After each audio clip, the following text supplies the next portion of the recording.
Hello everyone.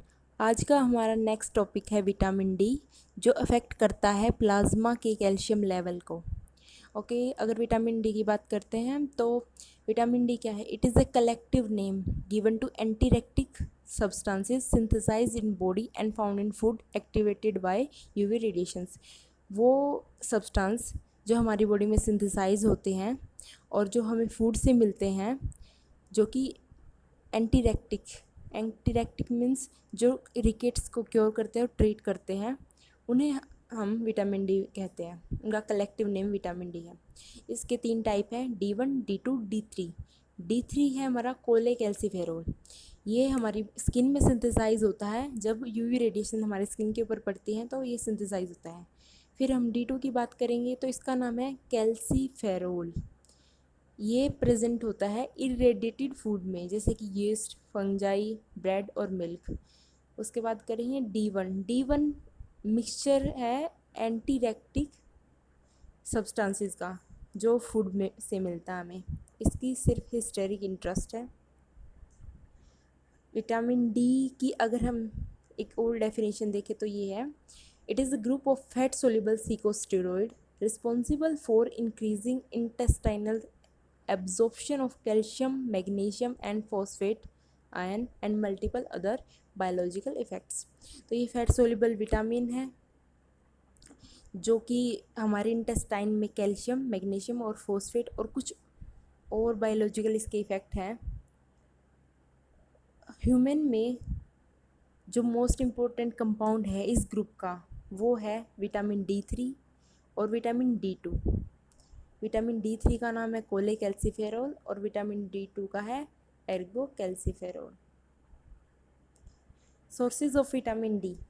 Vitamin D के क्या क्या सोर्सेज है? जो नेचुरल सोर्स है वो है कि हमारी जो स्किन की एपिडर्मिस है, उसकी लोअर लेयर में ये एक केमिकल रिएक्शन की हेल्प से सिंथेसाइज होता है। जब हम सन लाइट में जाते हैं, सन का एक्सपोजर होता है, तो उस दौरान ये सिंथेसाइज होता है। उसके बाद विटामिन जो D2 है और D3 है, वो हम डाइट से और सप्लीमेंट से भी ले सकते हैं। और ये हमें ऑब्टेन होता है फैटी फिश के फ्लैशेस से, उससे भी हमें विटामिन डी ऑब्टेन होता है। उसके बाद हम बात करेंगे एक्टिवेशन ऑफ विटामिन डी। जो विटामिन डी हमें फूड से और लाइट से मिलता है, वो विटामिन डी इनएक्टिव फॉर्म में होता है। तो उसको एक्टिवेट करने के लिए कुछ एंजाइम्स हमारी बॉडी में प्रेजेंट होते हैं और वो उसको एक्टिवेट करते हैं, और फिर वो एक्टिवेट होने के बाद अपना एक्शन शो करेगा। जो विटामिन डी ऑब्टेन होता है हमें डाइट और स्किन से, वो इनएक्टिव फॉर्म में होता है। जो किडनी और लीवर है, उसके अंदर हमारे एंजाइम्स प्रेजेंट होते हैं जो विटामिन डी को एक्टिव फॉर्म में कन्वर्ट करेंगे by the process of hydrolysis की प्रोसेस से उसको एक्टिव फॉर्म में कन्वर्ट कर देंगे। जो कोलेकैल्सिफेरोल है, मतलब कि हमारा विटामिन D3, वो लीवर में जाके कन्वर्ट होता है कैल्सीफिडायोल, जिसका दूसरा नाम है 25 हाइड्रोक्सी कोलेकैल्सिफेरोल। तो लीवर में ये जाके हाइड्रोलिसिस की प्रोसेस से कन्वर्ट होगा। और जो हमारा D2 है एर्गोकैल्सिफेरोल, ये कन्वर्ट होता है 25 हाइड्रोक्सी एर्गोकैल्सिफेरोल, ये भी लीवर में ही कन्वर्ट होता है। उसके बाद अगर हम देखें, जो ये 2 मेटाबोलाइट्स हैं, ये पीछे वाले 2 मेटाबोलाइट्स 25 हाइड्रोक्सी कोलेकैल्सिफेरोल और 25 हाइड्रोक्सी एर्गोकैल्सिफेरोल, ये दोनों ही मेटाबोलाइट जब हम किसी पर्सन का विटामिन डी का स्टेटस चेक करते हैं तो इन दोनों मेटाबोलाइट्स की कंसंट्रेशन को हम देखते हैं कि ब्लड में कितनी प्रेजेंट है, सीरम में हमारे में कितनी प्रेजेंट है। तो उससे हम किसी भी पर्सन का विटामिन डी का स्टेटस डिटरमाइन करते हैं। अगर हम प्रोसेस देखें तो जो कोलेकैल्सिफेरोल है वो इनएक्टिव फॉर्म में होता है, फिर वो कैल्सीफिडायोल में कन्वर्ट होगा लीवर के अंदर हाइड्रोलिसिस की प्रोसेस से। फिर ये किडनी में जाएगा और वहाँ पे कैल्सीट्रायोल की फॉर्म में कन्वर्ट होगा, जो कि इसकी एक्टिव फॉर्म होगी, और ये यहाँ पे भी हाइड्रोलिसिस की प्रोसेस से कन्वर्ट होगा। सेम ऐसा ही एर्गोकैल्सिट्रायोल के साथ होगा, एल्गोकैल्सिफेरोल के साथ होगा। वो लीवर में जाके हाइड्रोलिसिस से कन्वर्ट होगा और फिर फर्दर किडनी में जाके हाइड्रोलिसिस की प्रोसेस होने के बाद वो एक्टिव फॉर्म में आएगा। जो हमारा कैल्सीट्रायोल है, मतलब विटामिन D3 का जो एक्टिव फॉर्म है, वो सर्कुलेट होता है hormones as a hormone in the blood, और बहुत सारे मेजर जो रोल हैं उनको रेगुलेट करेगा, जैसे कि कैल्शियम की, फॉस्फेट की, इन दोनों आयंस की कंसंट्रेशन को रेगुलेट करेगा। जो हमारी हेल्थी ग्रोथ है और रिमोल्डिंग है जो बोन्स की, उनको प्रोमोट करेगा ताकि न्यू बोन्स बने, उनका जो ओल्ड टिश्यू है वो न्यू से रिप्लेस हो जाए। ये सारी चीज़ें ये फंक्शंस करता है मेंटेन करके। उसके बाद है विटामिन डी की क्या क्या एक्शन है। जो हमारा विटामिन डी है, या हम कैल्सीट्रायोल जो एक्टिव फॉर्म है उसको बोल सकते हैं, तो ये क्या करता है, ये एब्जॉर्प्शन है कैल्शियम और फोस्फेट का एब्जॉर्प्शन को एनहांस करेगा इंटेस्टाइन से। वो कैसे करेगा, by increasing the synthesis of calcium channel.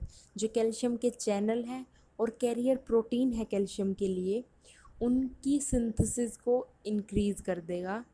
और इन कैरियर प्रोटीन को और चैनल्स को हम कैल्शियम बाइंडिंग प्रोटीन भी बोलते हैं, और कैलबेंडिन, ये इसका दूसरा नाम है। इन प्रोटीन्स को हम बोलते हैं जो कैल्शियम के लिए बनाए जाते हैं। उसके बाद जो कैल्सीट्रायोल है, ये जो कैल्शियम और फोस्फेट आयन है उसकी रिजोप्शन भी एनहांस करता है बोन से। वो कैसे करेगा, by promoting recruitment and differentiation of osteoclast precursor in bone remodelling unit. जो ओस्टियोक्लास्ट होते हैं वो सेल होते हैं जो बोन को तोड़ते हैं ताकि उसमें से कैल्शियम निकल सके। तो जो ओस्टियोक्लास्ट के प्रिकर्सर हैं उनको प्रोमोट करता है ताकि वो डिफ्रेंशिएट हो गए, ओस्टियोक्लास्ट में कन्वर्ट हो, और वो फिर कैल्शियम को और फॉस्फेट को रीअब्जॉर्ब करे बोन से, एब्जॉर्प्शन उनका करवाए। उसके बाद अगर हम देखें किडनी के ऊपर बात करें, तो किडनी पे क्या इफ़ेक्ट करता है, ये एनहांस करता है उसका ट्यूबुलर रीएब्जॉर्प्शन। कैल्शियम और फॉस्फेट आयन का किडनी के अंदर ट्यूबुलर रीएब्जॉर्प्शन एनहांस करेगा, जिससे हमारे यूरिन में कैल्शियम कम जाएगा और हमारी प्लाज्मा का लेवल बढ़ जाएगा कैल्शियम का। उसके बाद हम बात करते हैं विटामिन डी की डेफिशिएंसी। जब विटामिन डी की डेफिशिएंसी होती है तो क्या क्या प्रॉब्लम्स होती हैं। जब कैल्शियम और फॉस्फेट आयन की कंसंट्रेशन प्लाज्मा के अंदर कम हो जाती है, तो उस टाइम जो हमारी बोन्स का कैल्शियम है वो मोबिलाइज होके प्लाज्मा के अंदर जाएगा ताकि प्लाज्मा के कैल्शियम लेवल को रिस्टोर कर सके। और इसी वजह से जो बोन्स है हमारी वो सॉफ्ट हो जाती हैं और वो रिकेट्स कोज करती है बच्चों में और ऑस्ट्रोमलेशिया करती हैं अडल्ट्स में। और ये इस प्रोसेस में पीटीएच भी काम करता है। पीटीएच कैसे काम करेगा, उस पीटीएच का काम है मतलब पैरेट हार्मोन का, कि वो कैल्शियम का लेवल मेंटेन करना। तो वो क्या करेगा, उसका जब पीटीएच रिलीज़ होगा तो वो बोन्स पे एक्ट करेगा और वहाँ से कैल्शियम ले लेगा, और इसी वजह से बोन्स हमारी हो जाएंगी वीक और सॉफ्ट, और रिकेट्स और ऑस्टियोमलेशिया कोज करेंगी। उसके बाद हम देखें इसके यूजेस क्या है, विटामिन डी के यूजेस। विटामिन डी के सबसे पहला यूज़ है कि हम अगर किसी पर्सन में विटामिन डी की डेफिशिएंसी हो गई है तो उसकी प्रोफाइलैक्सिस में, उसकी रोकथाम के लिए, उसको कम करने के लिए और उसकी ट्रीटमेंट के लिए हम विटामिन डी देते हैं। मेटाबॉलिक रिकेट्स, मेटाबॉलिक रिकेट्स क्या होता है, जब बच्चों में सॉफ्ट बोन हो जाती है, ये एक डिसऑर्डर है, तो उस टाइम हम विटामिन डी देते हैं ताकि उसमें बच्चों की वो कंडीशन हम ठीक कर सकें। इसमें जो मेटाबॉलिक रिकेट्स क्या होता है, ये एक ग्रुप है कंडीशंस का जिसमें जो टिश्यू है ना, बोन्स का टिश्यू है, वो जो नॉर्मल डोज है विटामिन डी की उस पर कोई रिस्पॉन्स शो नहीं करता। इसी वजह से हम इसको बाहर से विटामिन डी प्रोवाइड करते हैं ताकि इस कंडीशन को ट्रीट कर सके और कुछ हद तक इसको क्योर कर सके। उसके बाद है पोस्ट मीनोपोजल ऑस्टियोपोरोसिस। जब फीमेल मेंस्ट्रुअल साइकिल स्टॉप हो जाती है तो उसमें हार्मोन्स का लेवल भी कम हो जाता है, एस्ट्रोजन, प्रोजेस्टेरोन। तो उस दौरान जो गट में कैल्शियम का एब्जॉर्प्शन होता है वो भी कम हो जाता है, जिस वजह से ऑस्टियोपोरोसिस की हो जाती है। तो उसको रोकने के लिए भी विटामिन D2 दिया जाता है, D3 सॉरी, ये दिया जाता है, और साथ में कैल्शियम भी, ताकि कैल्शियम का बैलेंस वो इम्प्रूव कर सके। उसके बाद हम बात करेंगे हाइपोपैराथायरॉयडिज्म।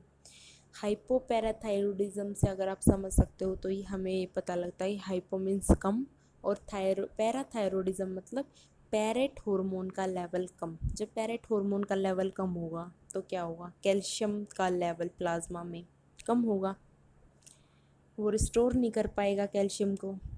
तो उस टाइम विटामिन डी काम करेगा ताकि वो कैल्शियम को रीअब्जॉर्ब कर सके बोन से और उसको प्लाज्मा के अंदर पहुंचा सके ताकि प्लाज्मा का कैल्शियम लेवल रिस्टोर हो सके।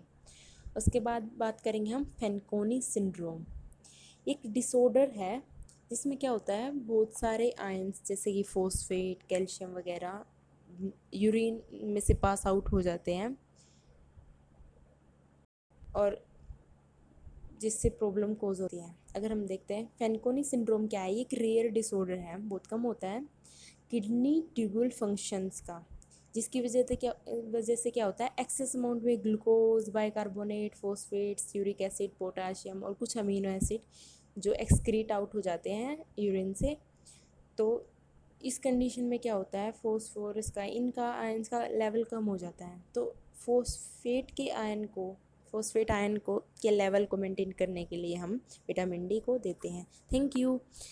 अगर आपको ये वीडियो अच्छा लगा हो तो प्लीज़ लाइक कीजिए, शेयर कीजिए और कमेंट सेक्शन में बताइए अगर आपको कोई और टॉपिक अभी चाहिए, और इसके बारे में भी बताइए क्या क्या आप, अगर कोई इम्प्रूवमेंट आप बताना चाहते हो।